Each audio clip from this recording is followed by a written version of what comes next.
होगी। सीता जी ऋषि आश्रम में लव कुश भैया का जन्म हो चुका है और आगे राम जी अश्वमेघ यज्ञ करेंगे। अब बड़ा बढ़िया आएगा प्रसंग। राम जी अयोध्या में रामाश्वमेघ यज्ञ करेंगे। अब घोड़ा चलेगा, लव कुश भैया पकड़ेंगे, लक्ष्मण भरत शत्रुघ्न राम सहित उनका संग्राम होगा। बड़ा सुंदर प्रसंग होगा। ये कल करते हैं।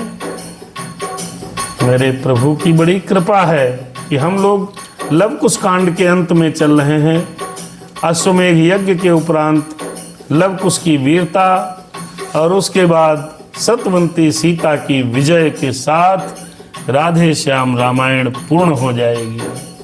राम सिया राम सीताराम जय जय राम, राम सिया राम सीताराम जय जय राम, राम सिया राम सीताराम जय जय राम, जय जय हनुमान। अपार तेरी माया प्रभु तेरी माया। कल पढ़ते हैं। आज के प्रसंग का सारांश क्या है? संक्षेपण। प्रसंग का प्रारंभ हुआ सीता जी को वन में छोड़ करके।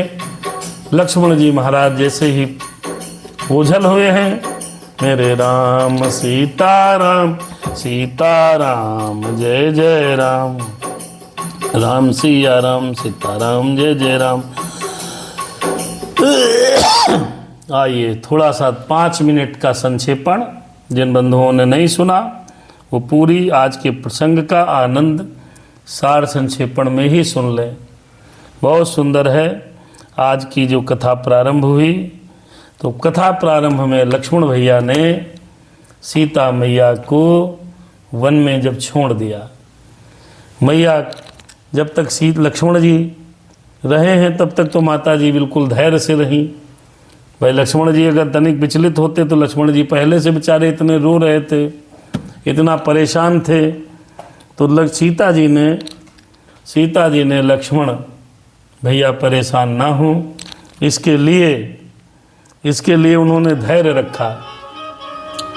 धैर्य इसलिए रखा कि लक्ष्मण भैया को पुत्रवत मानती थी और कभी माँ नहीं चाहती कि उसके आगे उसके बेटे के आंसू बहें।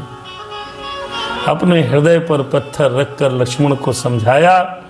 लक्ष्मण ने वन में छोड़कर सीता को जैसे प्रस्थान किया, वैसे ही सीता की आंखों से आंसुओं की धारा बहने लगी। सीता मैया वन में विचार करने लगी कि जब से मैं जन्मी हूं तब से ही सब कुछ हो रहा है गड़बड़। मेरा जन्म हुआ, पिता को सीता जी ने सोचा, जब स्वयंवर किया तो मेरे पिता बहुत परेशान हुए, दुखी हुए।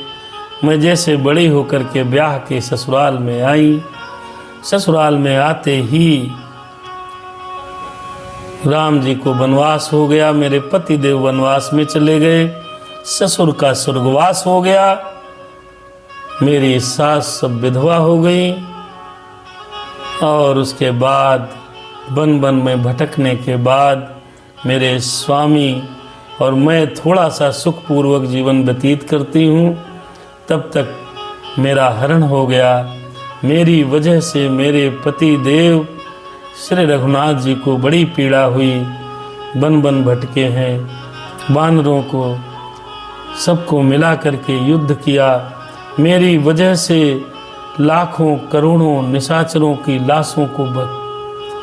लाशें बिछ गईं, सबको मरना पड़ा। मेरी वजह से ही इतना रक्तपात हुआ, खून की नदियां बहीं। मेरी वजह से ही हनुमान जी को लंका जलानी पड़ी। मेरी ही वजह से मेरे श्री राम रघुनाथ जी को इतना भीषण संग्राम करना पड़ा। मेरी वजह से प्रजा के कहने पर रघुनाथ जी के राज चलाने पर प्रश्नवाचक चिन्ह लगा। मेरी ही वजह से प्रजा में संतोष हुआ, मेरे ही कारण सब अनर्थ हुआ। हे विधना, मेरी किस्मत तूने कैसी लिखी है।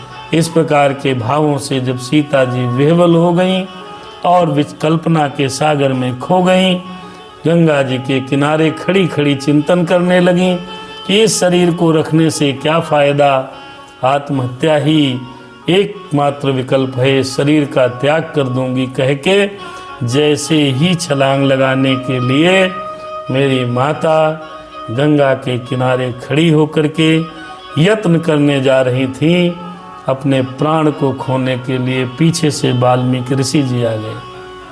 उन्होंने समझाया, देवी आप कौन, आप आत्महत्या क्यों करने जा रही हो? अपने शरीर को अपने आप स्वयं नष्ट करना इस संसार में, विश्व में धर्मानुसार सबसे बड़ा पाप है। ये प्राणाघात क्यों कर रही हो?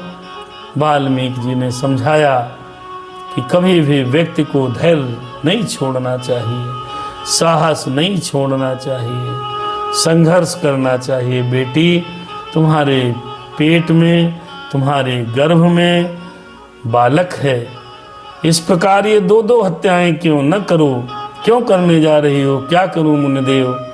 जैसे उन्होंने रोका, सीता जी को आभास हुआ मैं ये क्या करने जा रही हूं। मैया को जैसे आभास हुआ रुक गई, पीछे मुड़ा, देखा वाल्मीकि जी खड़े हैं, वाल्मीकि से दोबारा मिल रही हैं। पहली बार जब 14 वर्ष का वनवास हुआ था तो माता जी वाल्मीकि जी के आश्रम में रुकी थी। वाल्मीकि जी ने कहा, बिटिया मरने की कोई ज़रूरत नहीं, आप तो जनक नंदनी हैं, विदेह की पुत्री हैं, आप चिंता क्यों करती हैं? मेरे साथ चलो, मैं तुम्हारे लिए अलग से कुटिया निर्मित कराऊंगा, उस कुटिया में आराम से रहना। माता जब आश्रम आ गई, अब यहाँ पर एक थोड़ी शिक्षा है माताओं बहनों को, समस्त समाज को, कितना भी संकट पड़े। वाल्मीकि जी सोच रहे हैं खड़े खड़े, अरे चक्रवर्ती सम्राट मर्यादा पुरुषोत्तम श्री राम जी की धर्मपत्नी जनक की दुलारी, जब उस पर वन वन भटक रही है, उन पर इतना बड़ा संकट है, वारे तेरी माया किसी ने पार नहीं पाया। ये सोच करके व्याकुल हैं वाल्मीकि ऋषि जी महाराज। उसके बाद सीता जी को लेकर के आए, कुटिया निर्मित कराई, मैया वहाँ रहने लगी।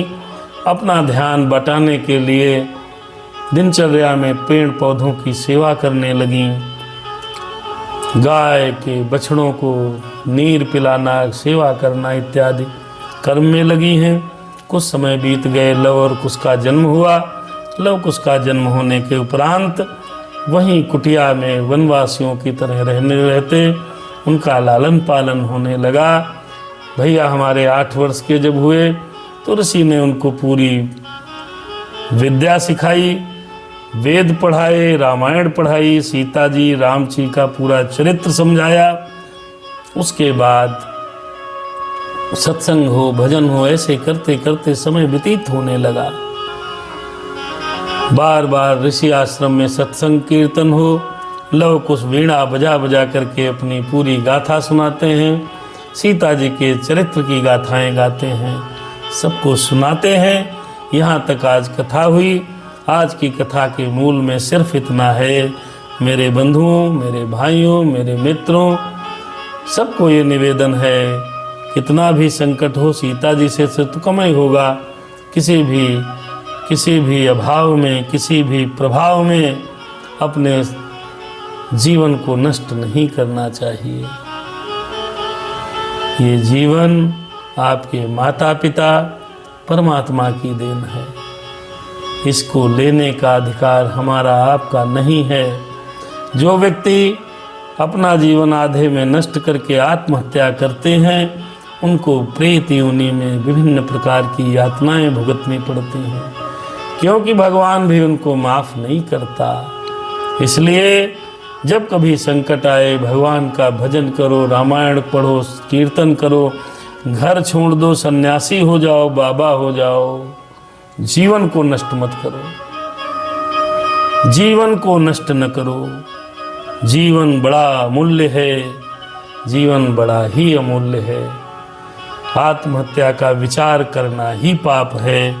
मन में उस विचार को कभी किसी को लाना नहीं चाहिए। कितना भी पीड़ा हो, कभी भी आत्मग्लानि के संसार सागर में अगर डूबने लगो, फिर भी आत्मा का हनन करना हमें धर्म हमारा सिखाता नहीं। सनातन धर्म में आत्महत्या जैसा कोई शब्द नहीं। इसलिए प्रार्थना, धैर्य से काम लो, भगवत का भजन करो, चिंतन करो। सादर जय सिया राम। शुभ रात्रि। मिलते हैं कल 8 और 9 के बीच। जैसी प्रभु की इच्छा। हनुमान जी महाराज की कृपा हमारे आप पर बनी रहे। कथा यहीं पर रुक गई। सुनो वीर हनुमान, जाइए शीघ्र पधारिए अपने अपने धाम। जय जय सिया राम, जय जय राधे श्याम। कामिह नारि प्यारि जिमि लोभिय प्रिय जिमि दाम। तिम समान रघुवंश मन प्रिय लाग्यो मोहि राम। सियावर रामचंद्र की जय। पवन सुत हनुमान की जय। उमापति महादेव की जय। शंकर भगवान की जय हो। गंगा मैया की जय हो। यमुना मैया की जय हो। प्रयागराज जी महाराज की जय हो। समस्त देवी देवताओं की जय हो। मंदिर में आवाहित समस्त देवी देवताओं की जय हो। स्थान देवता की जय हो। कुल देवता की जय हो। अपने अपने माता पिता के चरण कमलों की जय जयकार हो। धर्म की जय हो। अधर्म का नाश हो। प्राणियों में सद्भावना हो। विश्व का कल्याण हो। गौ हत्या बंद हो। गौ हत्या बंद हो।